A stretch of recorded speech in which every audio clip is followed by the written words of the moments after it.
tired, hungry, and many times alone. Since November, there's been a spike in the number of children making the dangerous journey to Europe.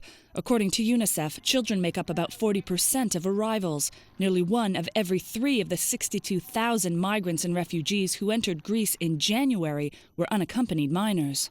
Children, particularly who were unaccompanied, were telling us that they didn't have the money to pay for a trip, so that they in some way promised to smugglers that they will pay when they reach the destination country. So this means that they are in a kind of debt. They're obliged on this to return this debt, and nobody knows what they will have to do when they reach the countries where they want to be.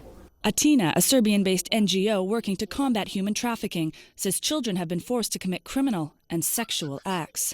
Some of those minors simply vanish from the system altogether. Rados Drovic, who runs the Asylum Protection Center, says the method of trafficking children is getting more complex. Actually, you have whole systems supporting smuggling of kids. Very soon after they reach the camps or after they remain in some place, they got contacts.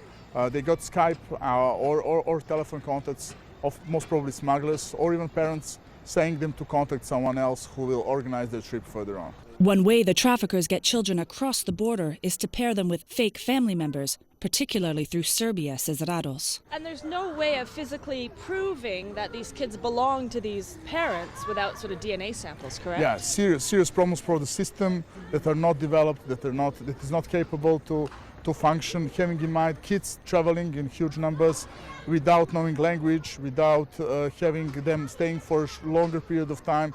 You're actually facing with a really dark sea of troubles, and you can't stop this intercontinental migration and smuggling of kids. But not all unaccompanied minors are being trafficked. Some have been sent to Europe by their parents to find work, and others have been separated from their families.